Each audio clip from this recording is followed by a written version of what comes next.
him is founder and director of Identity Realization Limited, IDR, a commercial organization based in Scotland with strong connections to blue chip industry. Dr. Knight retains research links with global universities, working with various organizations.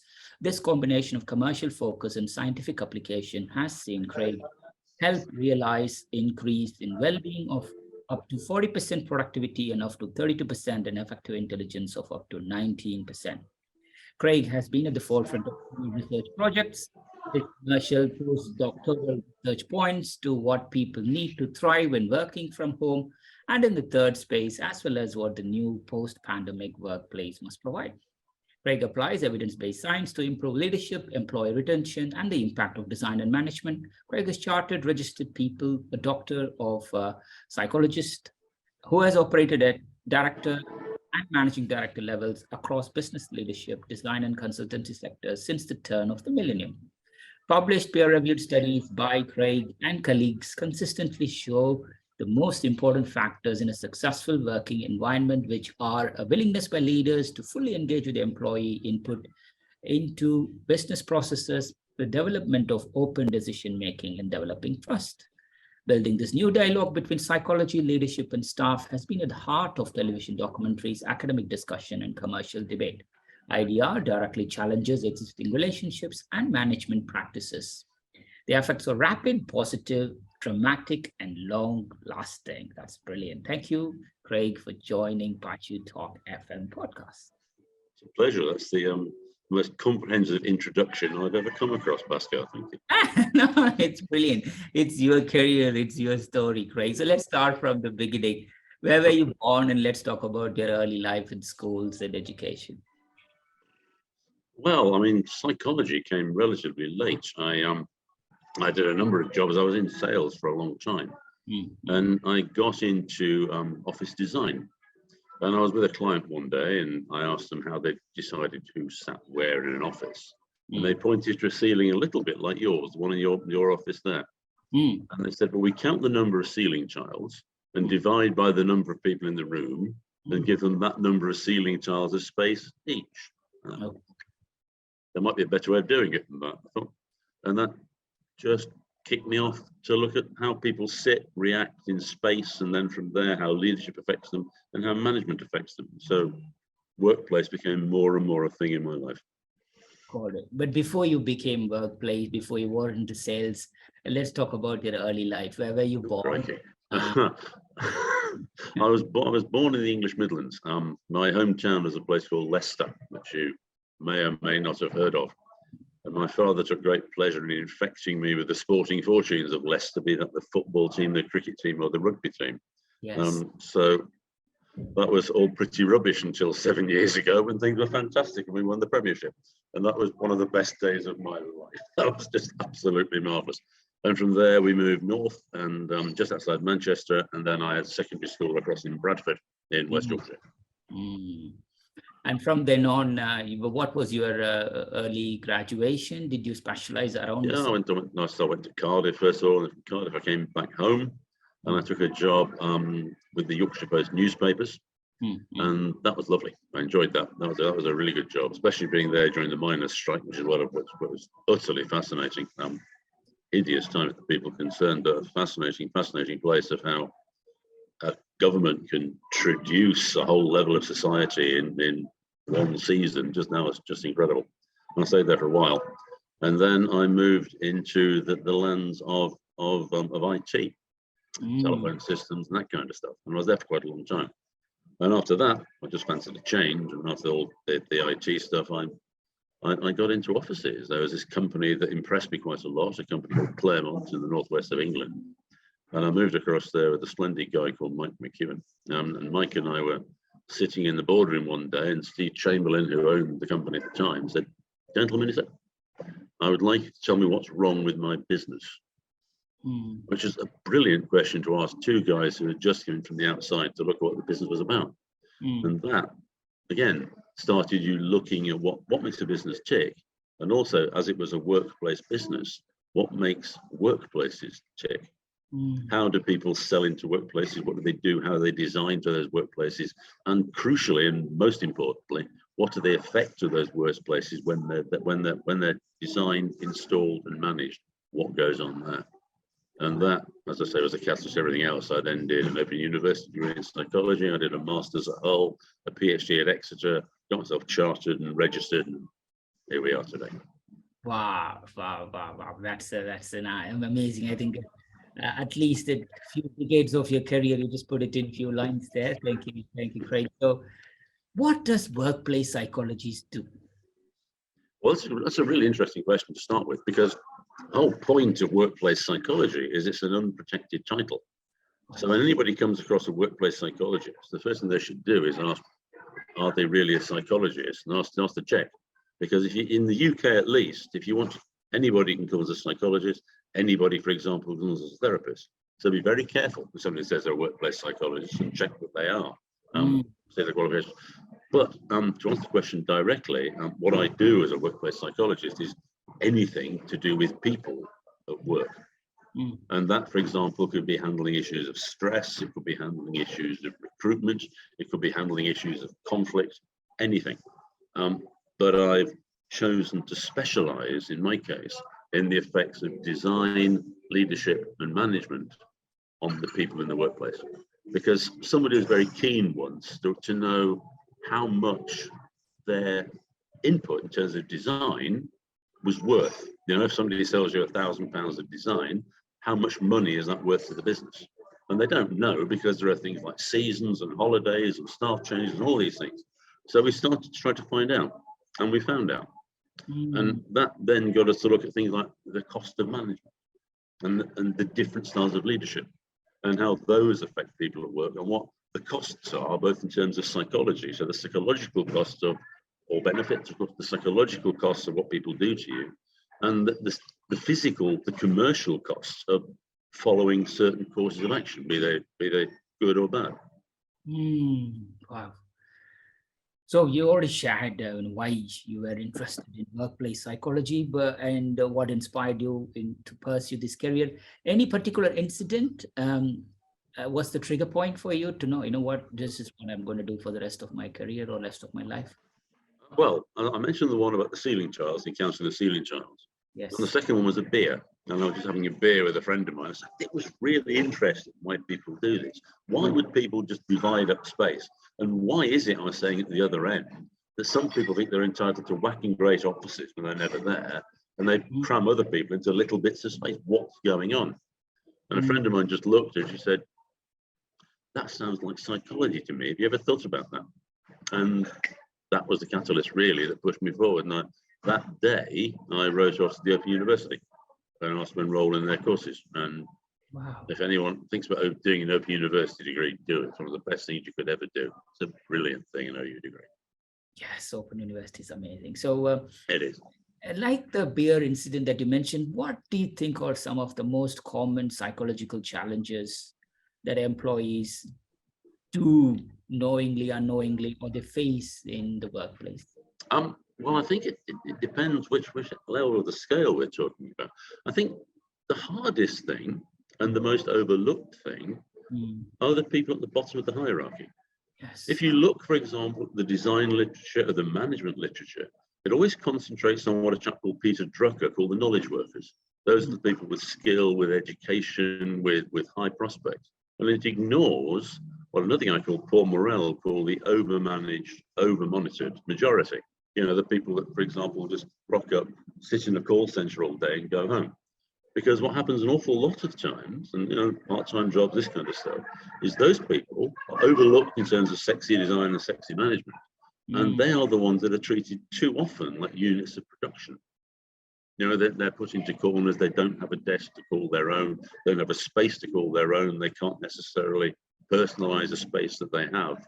And those conditions are hellish. If you're sitting in a space where all you have is a blank desk and a screen, and you're monitored all the time, and people tell you what to do, and you have almost no rights at all in that space, that is a dreadful space. And really, we still have a situation where millions and millions of people in the workplace face that kind of stuff. And that's not just an office, of course. If you look at delivery drivers, the way that delivery drivers are monitored these days is appalling. They have these delivery windows that have to throw and make. They're monitored if they don't do it. They have to take photographs every stop they do. They're in huge trouble if they don't. They have no freedom to sort of save up a shift, try to do work so they can get home a bit earlier. So they don't do anything like that. And life for people like that, from a psychological perspective, can be sheer hell. I think that delivery point which you mentioned recently, just a couple of weeks ago, you are right. I think I won't name the delivery. I think he was mentioning in that whole building he has 20 deliveries and he has nearly like 10 to 12 minutes to deliver all those things, you know. Right. So Yeah. And he didn't even have time to go for toilet or have a tea or anything. It's always it's fascinating. I think work. That's right. But this is not just fixed one. People like posties, for example, they have the same kind of thing. If they're going to hit their target when they go on the postal delivery, they almost have to jog around and hope that nobody wants to talk to them very much. So it doesn't do anything for the quality of the job. We all want to enjoy our work, and it's a huge part of our life, which is why we do what we do. And sometimes organizations block people's enjoyment. They'll think about the sexy workers and the sexy design of the people at the top, and they'll forget all about the people at the bottom. That's so true. That's so true. But positively, Craig, have you seen any success stories of companies taking this time, either it's blue collar workers, knowledge workers, white collar senior management, anything, have significantly improved their work environment through their psychology? Yeah. Yes, absolutely. I mean, not all companies are bad by any means. And well, let's take the example of design, shall we? Because design can have a phenomenal effect. So when a company thinks about the design it's going to do, when it goes out of its way to enrich space, it does make a significant difference, right? Because human beings are like any other beast. We don't like being in stark, minimalist spaces. If you take a gorilla, for example, and you put that gorilla in a lean enclosure in the zoo where it's got nothing to do except sit and look at the bars all day, it's a really unhappy beast. We're just the same. If you put us in a stark minimalist space, we're really unhappy too. And animals in those situations, they develop stereotypes, stress, they get angst, they get anger, they get all kinds of things, impotence, die early, everything you want. So when you therefore as an office perspective take that space and enrich it, and you take the trouble to put in really good designs, you put lots of plants in, some pictures on the walls, some interesting walkways, that kind of stuff, it can make a phenomenal difference. It can increase well-being by up to 30-odd%. It'll increase productivity by about 15%. It'll increase engagement by about 40%. All the variables really matter to business to shoot up. So good design really is a valuable thing to have. And is there any companies that has done that positively? Loads. But again, most of the companies that talk about it are the ones at the top of the tree. So, for example, if you just look at, let's say, some of Google's offices or Microsoft's offices or Facebook's offices, there are some really, really wacky designs there. One of the most famous things you may have heard of is if you want to go to the canteen in Google in Zurich, you have your lunch in a ski gondola, which is really good fun. Right? You get other places, you go to Red Bull in London, and that's quite nice. If you want to go down from one floor to another, you can take the stairs, or you can take a carbon fiber slide and slide down that way. Or lots of companies do different things like that, which can add to the workplace considerably and make life a lot more fun. WeWork, for example, when they set a place, they make sure there's a beer pump. So if people want to have a beer at 4 o'clock in the afternoon, they can have one. And it's a case of treating people a little bit like grown-ups, which is quite nice.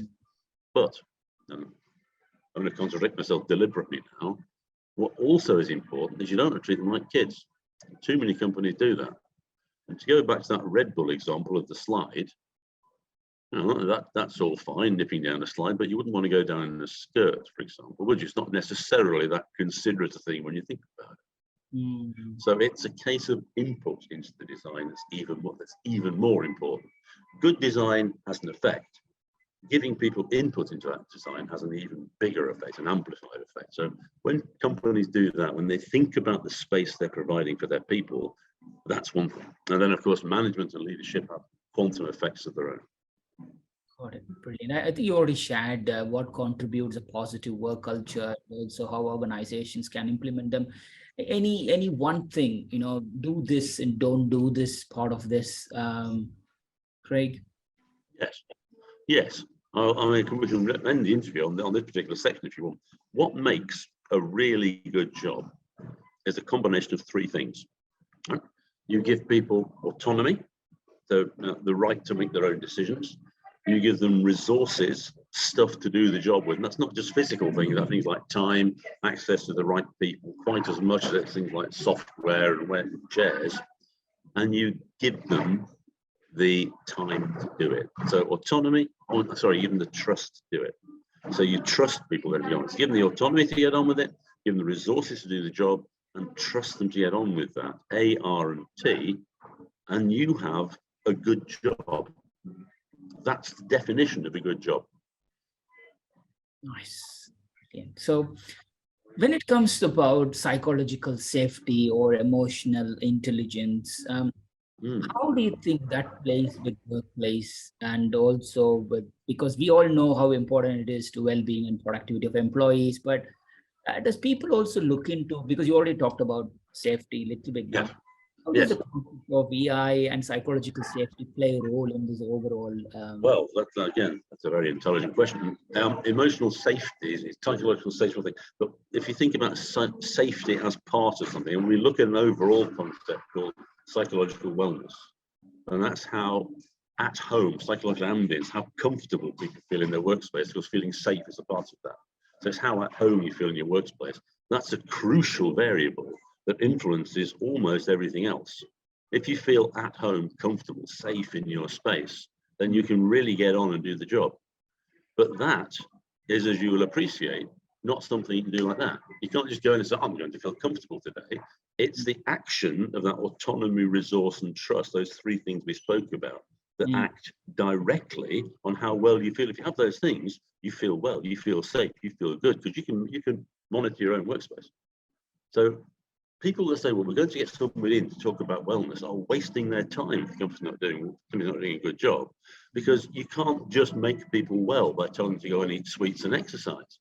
You can make people psychologically well by giving them those three things that we've just spoken about. And emotional intelligence is another woolly thing, right? Emotional intelligence these days comes from a book written by Daniel Goleman, which is very wafty. Emotional intelligence itself is a brilliant concept.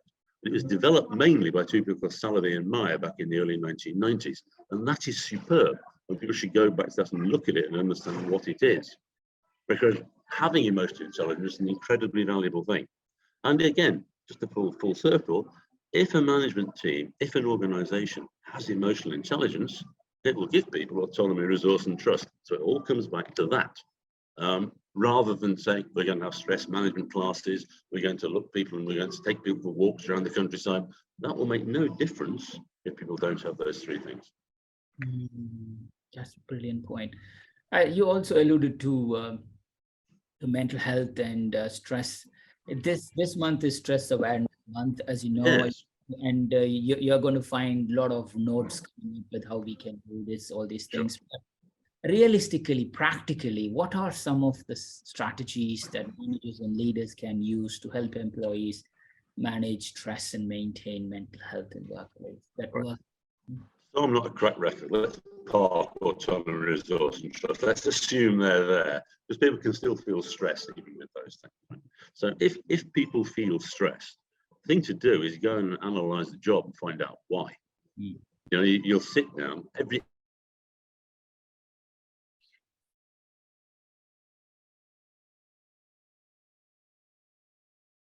Are we struggling, Bhaskar? Are we struggling, Bhaskar? And I think the Wi-Fi went down suddenly. Okay. So again, I think you were talking about, evaluating the job. Yeah. Quite cause stress, and then it went slightly off. Do you want me to go back and talk about evaluation of the job? Yes, please. Yes, please. Okay. So you were talking about stress, and I was saying the best thing to do to handle stress in a job is to understand the job, right? Rather than look at, say, sleep pattern, which might be the thing, but let's look at the job first. That's most likely to be the cause. So you'll go and evaluate the job itself. You will analyze it, and that's an important but boring job that can take a long time, a whole afternoon sometimes, but you do it. And you then get the elements of the job built up. If you then send out something like a survey, for example, around everybody, and you have a look at what's going on within those elements, you can see two things. You can see, one, levels of stress across the organization. And you can also then see levels of stress by department, and if people want to do it, and it's important that confidentiality is maintained, otherwise, if people want to do it, down to an individual level as well. So that gives you a beautiful three-dimensional view of stress in your organization. And then if you do that, and everything seems okay in terms of the job stress, then you can look at external factors like sleep and nutrition, and all these other really important things.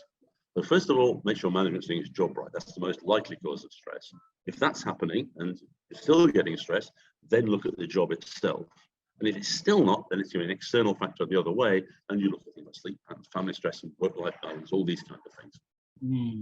Nice, thanks, Craig. So again, with more people working from remotely or in hybrid work environment, these principles still apply to them as well? Or absolutely, yeah.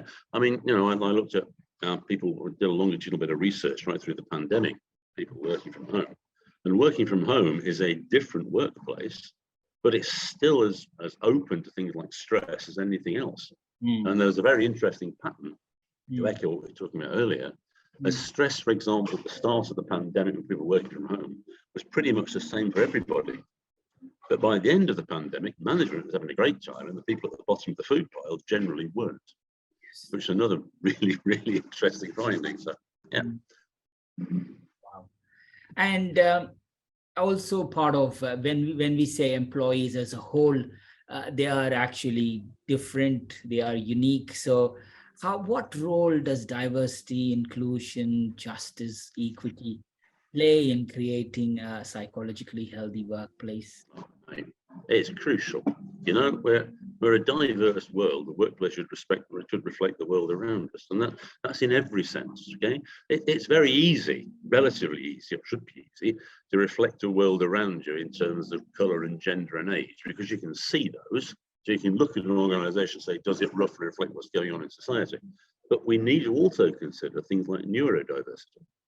I was at a conference last week, and I was talking to this absolutely brilliant woman who had ADHD. And she struggled to find a job because nobody could place her. Now, everybody has strengths and weaknesses. All of us do. And if you can highlight the strengths of somebody who's really bright and neurodiverse and put them in a job that works for them, just as you do for everybody else, then you get a fantastic workforce. And then you get a workforce that's open to all, regardless of age, regardless of color, regardless of diversity. Everybody can do something to benefit the workplace. And it's not a nice thing to do. It's not a woke thing to do. It's a thing to do for the health of the business. You'll have a more profitable business as a result of doing it. But like your boss asked you early on, what's wrong? Why does people don't do these things, Craig? Well, two reasons. And the one that covers both, I suppose, is it's easy. Business is full of hubris. There's a lovely guy called James Handy, who was a brilliant economic guru, sort of an Anglo-Irishman who's based at LSE. And he said that business is full of really intelligent people doing remarkably stupid things. So people do practice that they've been doing for a long time and then ignore stuff. And then it's easy. If you put adverts, for example, in the Daily Telegraph in the UK, which lots of ads do, or the Sunday Times, they tend to be read by middle-aged white people. So even if you're an equal opportunity employer, you get a raft of responses from middle-aged white people. So you need to think about where you recruit, how you advertise what's going on, how you get stuff back. And don't put it in the Voice, because that's not the thing to do. If you want Afro-Caribbean people, find what they read. Don't just assume something. Go and look at what the Asian community wants. Because the Asian community, if you look at, for example, IQ scores, tend to score higher than any other part of society. So let's get these people all involved and all in a mix together and find out how it works. And it's not hard. It's just logic. Yes, budget, time, as you rightly said, and also, they just, end of the day, do you find this diversity, inclusion, mental health, well-being, stress, and all those things, companies use it as a fad and talk about it, but then at the end of the day, they continue to do the same thing. Because recently, there's so many stuff that happens in social media, you just tend to question, hey, I know this business really well. They don't follow anything that they say out loud. And why is it also, is it becoming like this general look at me and then, just go and do it? Is also psychology. Do you think the psychology of workplace and also leaders and also companies have changed now? They want to just pretend or show that they are doing it rather than actually doing it. Are you finding it as well? There's a trend all over the place, and it's particularly prevalent on social media for, let's call it, emotional exhibitionism. Yes. Everybody needs to have some kind of issue, and everyone has to have it solved, and everybody needs to go out and talk about it. And companies are just the same. Yes. So companies say we're stressed, we have mental health issues, all this kind of work, we've got people melding. No, they don't. What they want is to put a big tick in the box.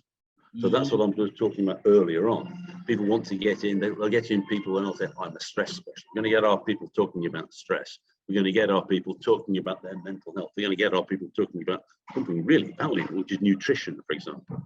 But what they don't want to do is, as we said before, attack the main problem, which is management.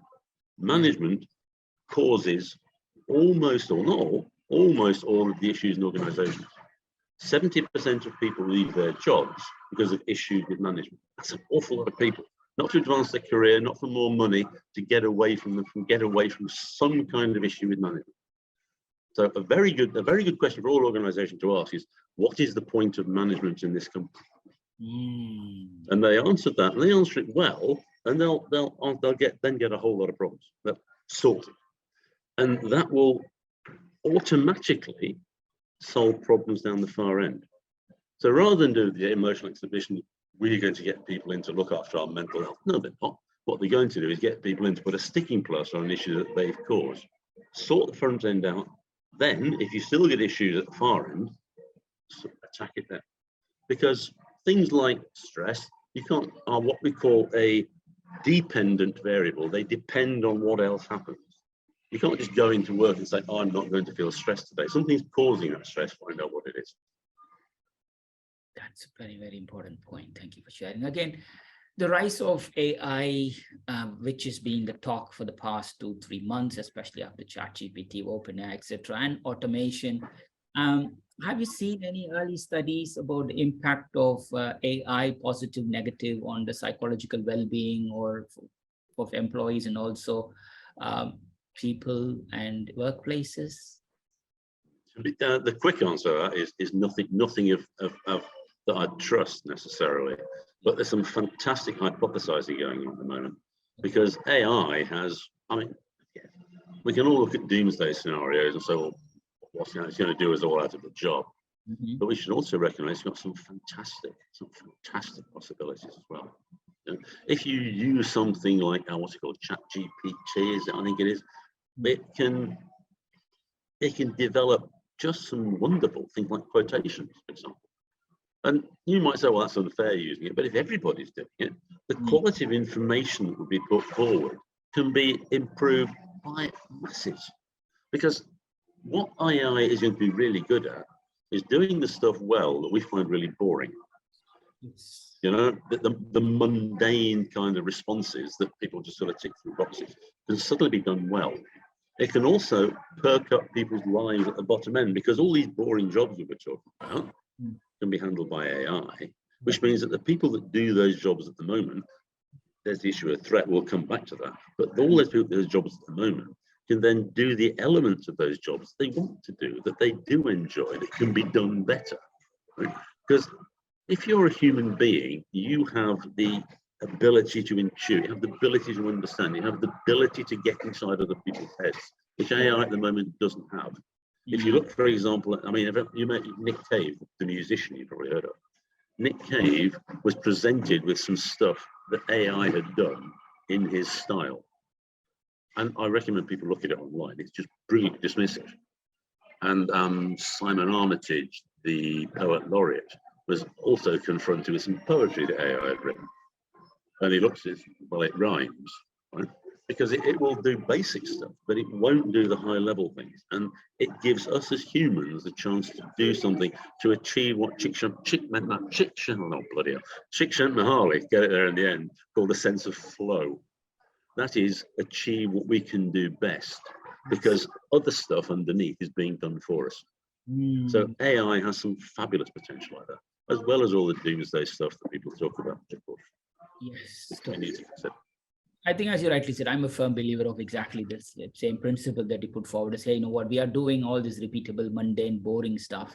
Now you have an AI friend who can sit and do that work for you, that allows you to be more creative, strategic, and do the things, or get the time that you want to do stuff that you always want to do. That's nice. So when we talk about, again, employees, we talked about diversity around the different people, but also there could be psychological differences of people working in a corporate environment or enterprise than for a small business startup environment.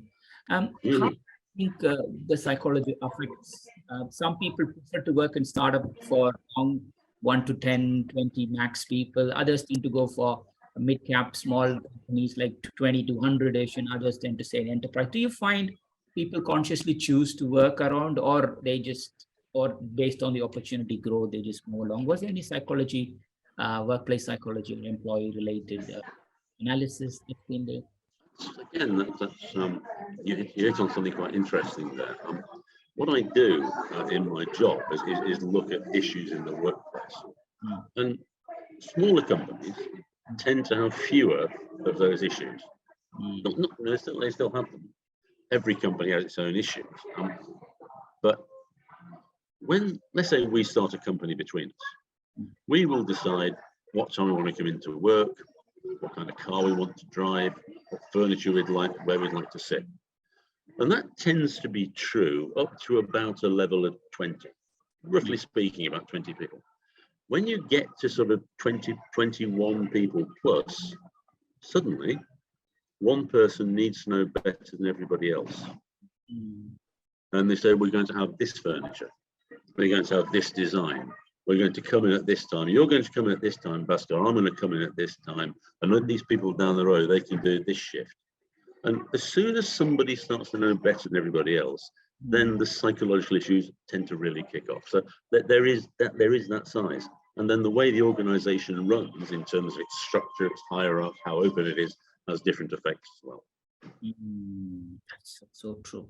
And we also have generational differences. People call Gen Z, baby boomers, Gen X, etc. And there is also some psychological issues that happen with generational things.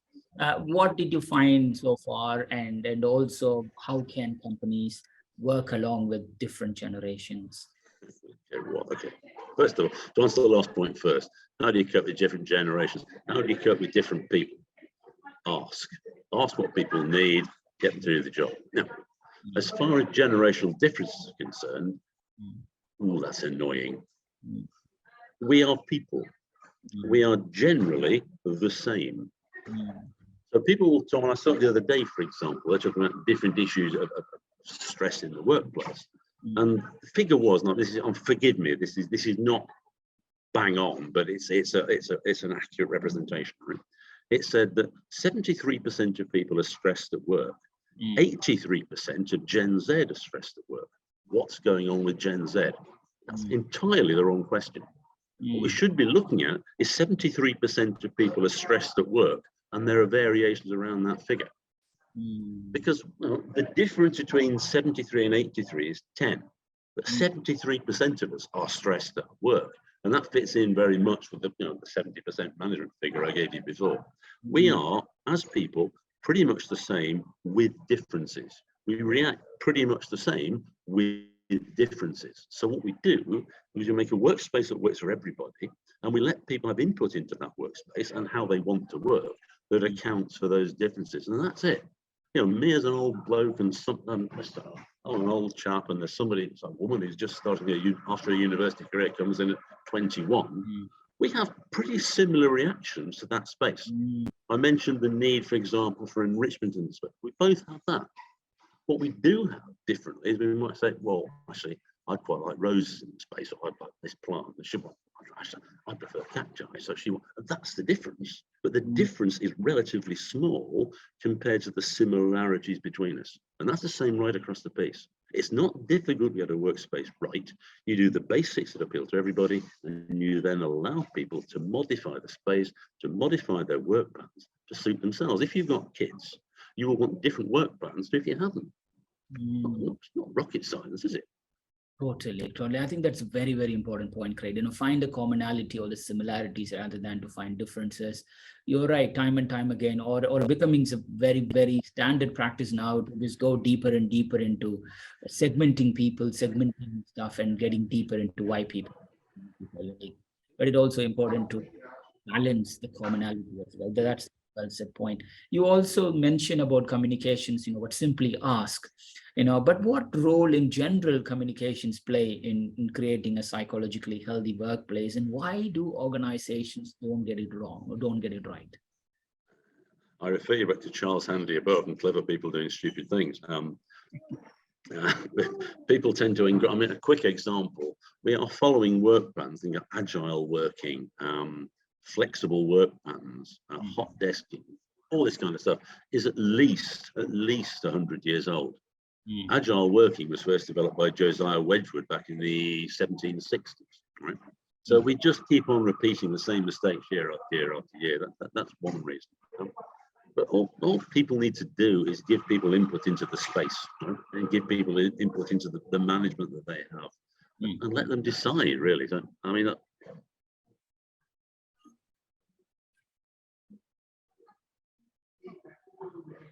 That's a good point. Thank you, Craig. So,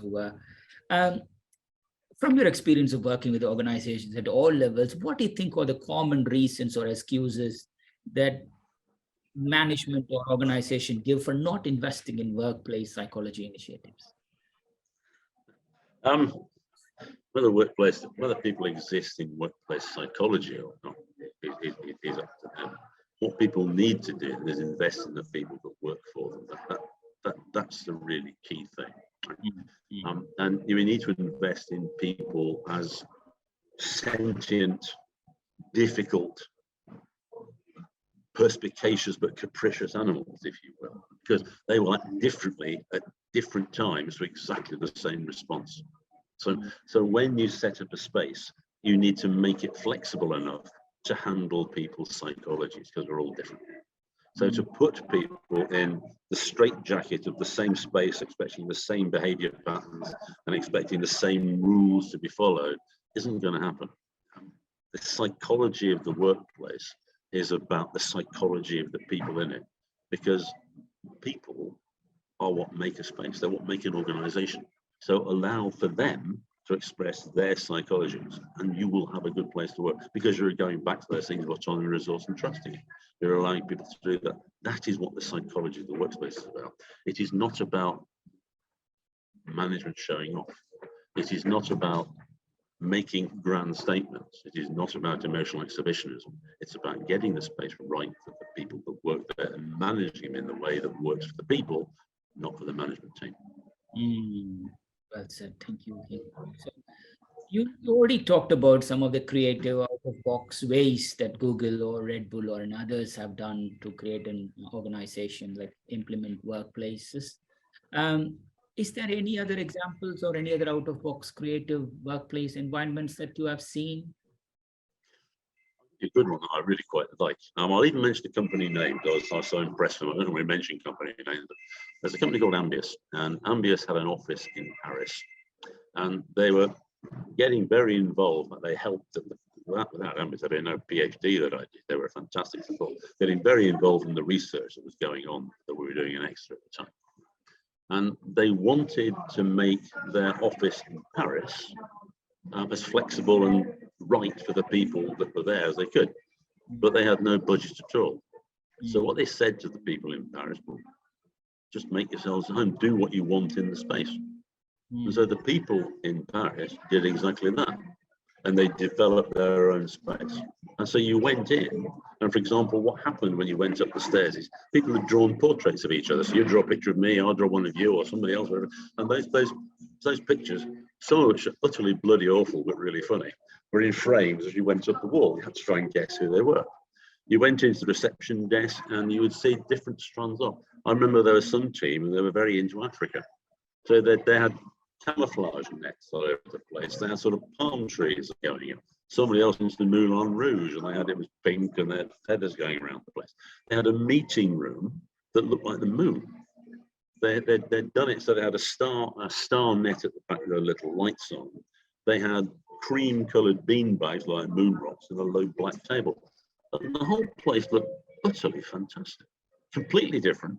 They designed it themselves, so they loved it. So they bought into all the inherent flaws in that space because they'd done it. And it was one of the happiest working environments you could go to. And the cost of it to the company was, I wouldn't say it was nothing, because I'm sure they provided something, but almost nothing, because people brought in all the kit themselves. And it was one of the healthiest workplaces you could wish to see. It was brilliant. Wow. You already mentioned, that's amazing. How you could, rather than you decide, you ask.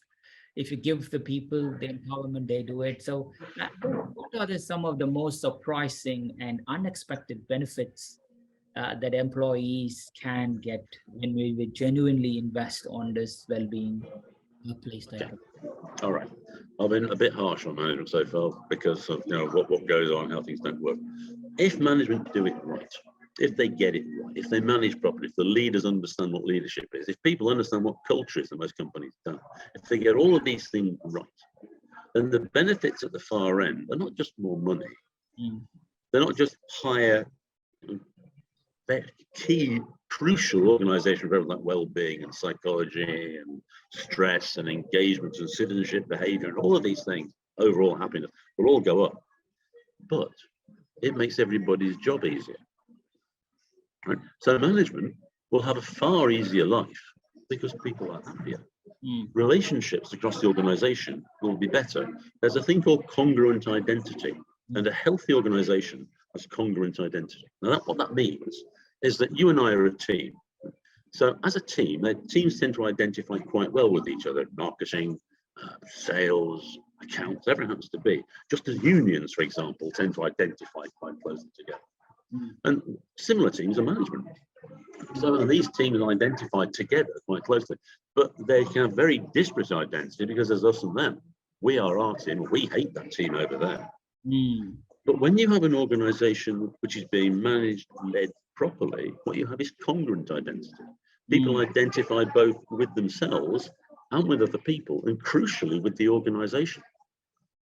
When you get this thing where everybody goes in the same direction, you have a hell of an organization. You have that much overused word, synchronicity, in its defined sense of the word.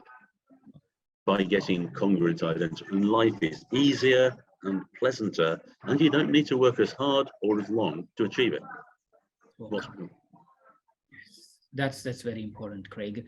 But in the world where people think about, okay, I'm investing on workplace, there should be a return of investment on this, people tend to fear there might not be immediate or tangible initiatives. What advice would you give it to these management, these leaders who are hesitant to invest, and also who have invested thinking, I'm not really getting anything out of it? What's happening there? So again, that's a nice question. Let me try and unpick it. I'm going to go back to something Mr. touched on earlier, which is the value of doing something. Okay, there was a chap called Graham Horn, actually a lovely bloke, and he wanted to know the value of putting his furniture and design in and how much money it brought back, because he couldn't tell because of all the factors we spoke about before. And that brings us to the issue of measuring productivity, which people cannot do. People cannot measure productivity. And I'll give you a quick example.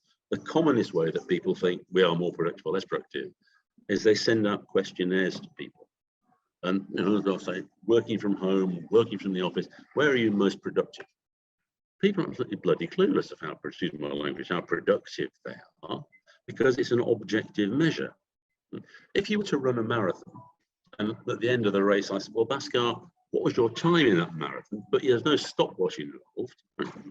Yes, that's really good. So you world record, Bhaskar, awfully good, very well done. If you could just give me a time that you thought. When you measure a car's speed from 0 to 60 or its miles per gallon, you can't do it without an objective. You can't just say, well, how fast do you think you were going or what mileage do you think you got? You've got to get those accurate figures measured objectively. And productivity is just the same. You cannot measure it by questionnaire, you have to measure it objectively. And people don't know how to do that. So, a quick example, we was talking about call centers before. Now, they're measured in the nth degree of their life. A lot of the time, productivity is measured in a call center by how quickly you answer a phone call, how quickly you handle the phone call, and how fast you do the admin associated with that phone call. So, more phone calls, you're more productive. So, the most productive call, then, is you pick up the phone straight away, tell the person to get lost, put the phone down, and there's no admin associated with it. Those and those thousands of phone calls in the course of a day. So, is that productive? No, it's not. So the first thing you need to do is measure productivity, which we actually know how to do, thank God, but nobody else seems to. So, because companies can't measure productivity, they measure cost cutting instead.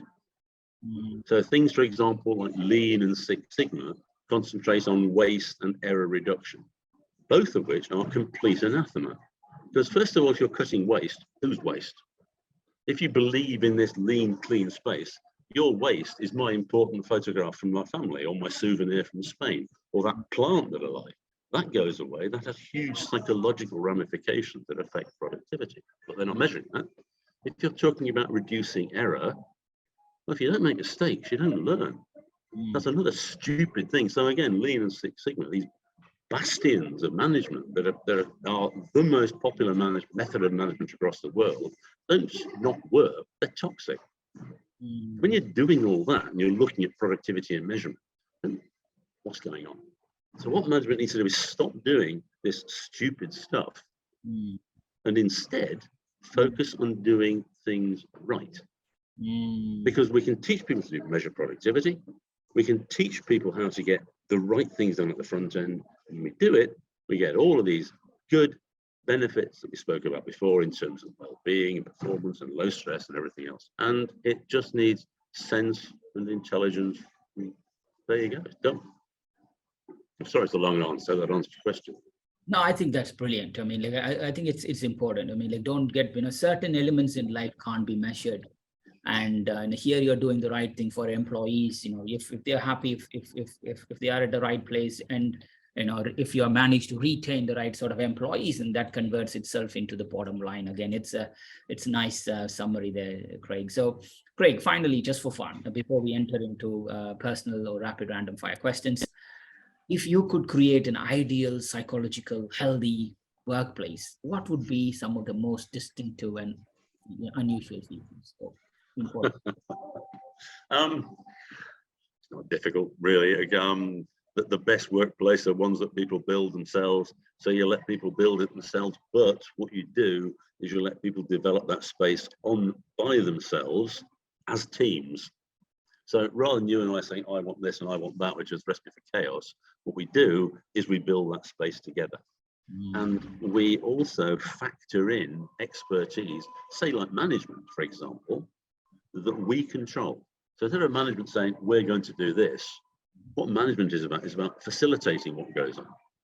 So we explain to management how they need to facilitate us to do our job.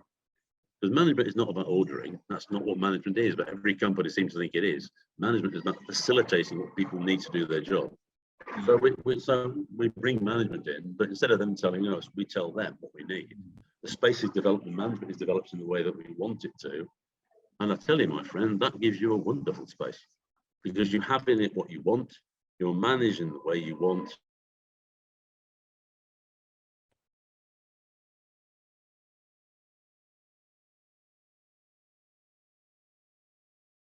Yeah. You just said the management got what you want, and then you just talk. But I think most of the important points you already covered. Okay. That'd be good. So, thank you for sharing amazing insights about workplace psychology and stuff. Let's just loosen up a bit, and then we'll just talk about you while you're not working on psychology workplace. Can I just stop you 1 second? Are you recording at the moment? I can pause the recording. Would you just pause? Do whatever you like. Brilliant. Craig, when you're not working on workplaces, psychology, leadership, management, researching, and other stuff, What activities or hobbies do you enjoy that help you? Oh, far too many. I don't mind. I like my sport, as you probably gathered. I like any kind of sport. I'm a sucker for that. I love my politics. Again, I just like, not from a particular political perspective, just into politics and how it matters, because politics, the large P or a small one, affects all of us. That's important. I am a complete greedy pig, so I like food and I like drink and all that kind of thing. That's always good. And I love what I do, so I'm always interested to find out what's going on in the world of psychology, what's going on in design, management, leadership stuff, how people affect culture, for example. We haven't spoken about culture, and culture is one of the most misunderstood things in business. So I like to see how people are approaching that. And other stuff, I do a bit of Amdram in my time as well. I'm involved in a play that's coming up in a few weeks. So lots of different bits, really, but I don't like being idle. I like doing stuff. That's nice. Thank you for sharing, Dr. So next round, we are going to get into rapid random fire. There's no right or wrong answer. Whatever comes in your mind is right. Okay. What's this? A random association? Yes, random associations. That's it. So let's just go. If you could invite any 3 famous people, living or deceased, to a dinner, who would you invite to and why? What, to dinner? Also, well, I've always been fascinated by Satan. I think he's a fascinating bloke, so I'd invite him for a start. And similarly, my favourite deity, although I'm not the world's greatest believer, would be Jesus Christ. I think he was. I don't know, I was going to have a beer with any deity. It'd be Jesus. I think he's wonderful.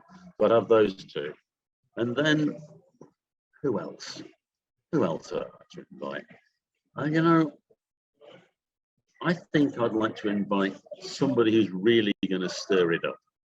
Let me think of Billie Jean King. Billie Jean King was the first woman who got me switched onto feminism. She did it with humour, wit, and immense drive. So I'd invite her or Germaine Greer, one of those 2. They're both just great stirrers, and they make people think.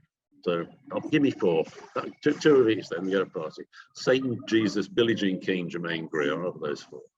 Oh, that's brilliant. And as someone who has studied the impact of office spaces and workplace for a long time, do you have a favorite fictional workplace from a book or a movie or a TV show that says, I found that particularly fascinating? Anything?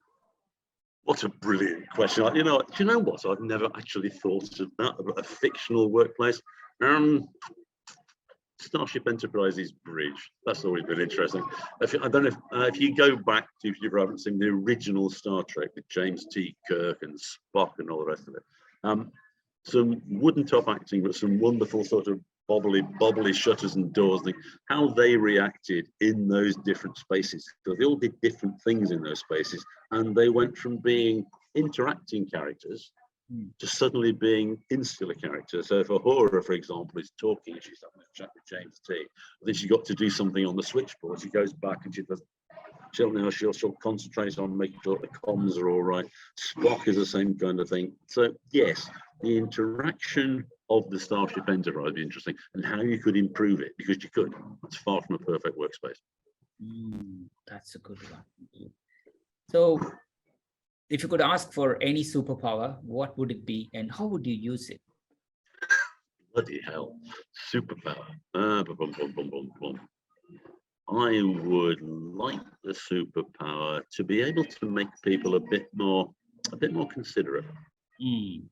Because we're a fairly insane, I probably sound hideously worthy, but if you could suddenly do that, and you could make these very intelligent people doing stupid things suddenly realize that that's a stupid thing, because I'm not really thinking about other people outside my own circle. That would just be fantastic. So the ability to make me and everybody else a little bit more considerate, that would be my superpower. That's beautiful. So, you have enough hobbies, you have enough research work, and about office environments. What is your go-to comfort food or activity that brings you joy? The one thing. Well, you know what? There's a program on the radio called Just One Thing, which is about the one food that you would eat. And the one thing that if you had one, the mine's really boring, beans on toast. So I'd have beans on toast, and I'd have some sport. That would be important, and a good book. Give me those 3 things. How's that? That answer your question? I've got something to eat, something to watch, and something to read. I'll be happy. That's good. Again, I was about to ask you if you are stranded in a deserted island, what would you take with you? I think you kind of answered it. But It's like desert island discs, Bhaskar. What the one thing I'd take with me? I'd take a radio. I'd take a radio. There's so much good stuff on the radio. I'd have that. Assuming that I've got an unlimited selection, I can get Radio 4 and anything else that I want. Radio 5 when there's sports on, and Radio 6 music now and again. I'd have a radio. That's amazing. I think when kids, because having a father of 2 kids who are digitally connected with, you imagine everything. But watch. Radio is such a, breath of fresh air to listen to. I spoke about plays. When I have a play on the radio, the scenery is always better. Doesn't matter what you do. Yes, that's totally. So what's your favorite destination that you always dreamt of visiting, or you have already visited, and why does it appeal to you? I'll tell you where I haven't gone and I want to go to. I want to go to India. I've never been to India. I've had lots and lots of Indian friends. I want to go to India. I want to take a train journey. And I'd also quite like to take a motorbike. They still build, I understand, Enfield motorbikes in India. And they can relay them across the country. And the idea of doing that before I get too decrepit would just be wonderful. The culture of the place just appeals to me hugely. Everything from the food to the majesty of the Raj, to the scenery, the whole thing in India. I'd love to go. Never been. Yes, I totally. Again, there are touristy part of India where people tend to go and put a tick that I've been to India, and there are this trekking and this nature-driven environments, or where you could get in to get a good feel for India. Yeah, definitely visit there. Even I haven't. The trouble is, born in India, you travel outside of India more than what you travel inside. Sure. Yeah, but I want to sneak into Kashmir when nobody's looking. I mean, that's people have told me that it's the most beautiful place in the world. I want to go. Totally, 100%. So, if you're not in this sector, workplace psychology, what other profession would you have chosen? I find as I get older and increasingly useless that everything my mother said was generally right. When I was a kid, she said, and she was absolutely, you should go to sports journalism, Craig. You should do that. And yeah, I really probably should have done that. That would have been good. I could see myself commentating on World Cup finals and putting microphones under people's noses and that kind of stuff. I'd have enjoyed that. So that. I like these superpowers. These are awesome, Bhaskar. Keep these going. Yes. So, what's your favorite movie show or something that you watch regularly? Well, I watch regularly. That's quite difficult. I mean, I like politics, and I watch a lot of political stuff, like the Question Times and so forth. But I also like movies and stuff. One thing I watch regularly that I wouldn't want to give up. Yes. Movies. I like a good. I mean, that's the one thing I would not like to give up. Movies. I like a good film. I saw The Banshees of Inisherin last weekend, which is dark and deeply peculiar and just awesome. just things like that. I would miss the hypnotizing effect of being sucked into a good film. It's something I think I'd miss massively. That's amazing. And what's something that you have spent money on that you absolutely don't need to buy? Everything. I'm a hideous impulse buyer. What I bought recently, I suppose, is the question. So, yes, a barometer. I bought a barometer I never use. I thought it's pretty, it's nice, lying it on the wall. It's just, I don't use it. I walk past it, I don't like it anymore. So it'll be going fairly soon. That's the latest thing. Yes. Do you remember the very first band that you ever saw live? Or who was it? I do. Yes, I do. And I had quite a shock seeing my very first band live. It was the Tom Robinson band. You may remember did a song called 2468 Motorway. Yes. And I would have been about 15, and I went with a friend of mine, and we went to see the Tom Robinson band play. And Tom Robinson was very much in that's in the 70s, was very much into gay rights and stuff, which has sort of passed me by. I just liked the song. And Tom Robinson, sort of halfway through this gig, says, right, he says, turn to the man on your right and give him a big kiss. And as a 15-year-old boy, I was really, really not expecting. So that was the first band I saw, and it will stay in my mind forever. Oh, So thank you, Tom.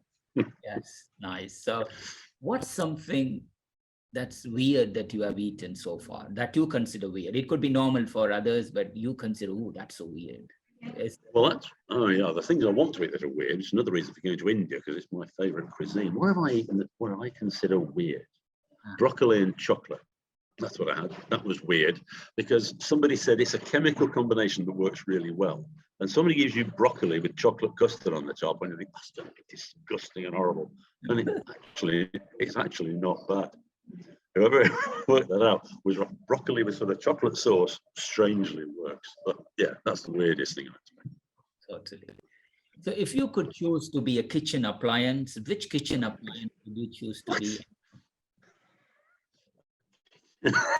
Are you taking the mick now, Bhaskar? Aren't you really? That's what it is. A spoon. It's a spoon, because I like stirring things. That's what I'd like to be. Oh, that's a very, very interesting one. So if you could, obviously you are in a coffee shop having a coffee, but if you could, if you're given a choice, you could never have a coffee again, or you could never have a dessert again, or which one would you choose? So what was the second one? I could never have a coffee or never a what?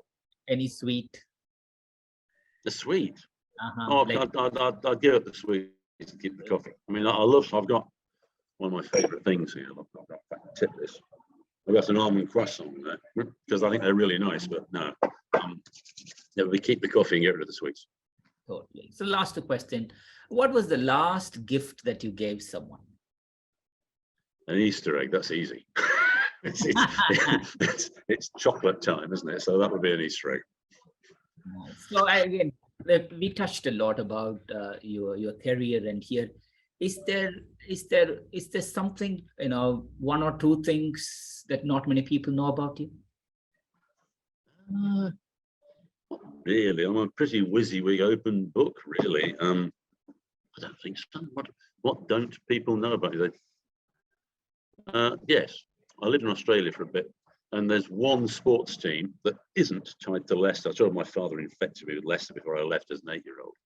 The one team that I support that isn't anything to do with Leicester is the Queensland Rugby League team. So I was over there and got totally swept up in it. So I am an official maroon. As they call them over there, you're a maroon, mate. So yeah, the Paxton Hotel, Queensland Rugby team. I'm there with my pint of Castlemaine 4X, even though I hate the stuff. Yeah. There you go. I'm a closet Aussie rugby league fan.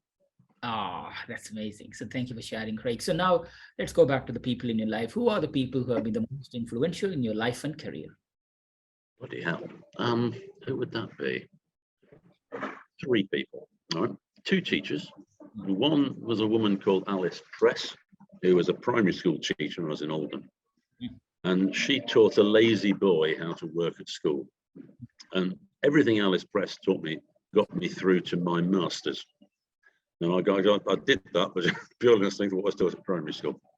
And then there's a guy called Alex Haslam, who was my PhD supervisor, who is not only one of the nicest blokes you could wish to meet, he's one of the most capable. And he saw me through to a pretty decent PhD, which I would just not have got without him. And the third person is my mother, who, like I said at the start, in terms of sports journalism and stuff, turns out she gave some of the most fantastic advice I could ever wish to hear. So those 3. That's beautiful. And you talked about some of the important people in your life, Craig. Again, if there is one piece of advice that you have got which you could pass on to the listeners, either that advice or something specific that you want to share, what would be that one piece of advice? Enjoy what you do. If you don't enjoy what you do, find something that you do enjoy. That's the most important. You're a long time dead. So find something you enjoy doing and do that. And what's the common myth about the workplace profession that you want to debunk? There are so many myths about the workplace. Okay, I'm going to twist that if you don't mind, and forgive me. I'm going to answer the question indirectly.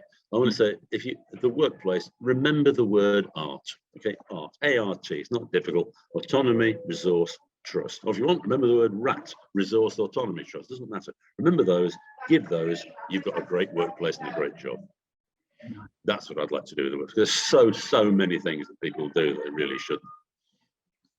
Yes, I think that's important, and that's a very powerful takeaway from this podcast as well. So, as you come to the end of the podcast now, Craig, is there any part of your life or career, or is there anything else that you would like to share to the listeners before we close it? I'm sure I bored everyone to tears, Pascal. No, I think I've done more than enough. I mean, the kitchen implement was the one that got me. Name what kind of kitchen implement you'd be. No. More than enough about my sad existence. No, it's been a pleasure talking with you. Thank you, Craig. I mean, it's an absolute privilege and honor to have you with Baachu Talk FM. So please do continue to inspire us, continue to share your wisdom, and stay healthy, stay happy. And I'm so looking forward to catching with you soon, face to face. I hope so too. Bye now.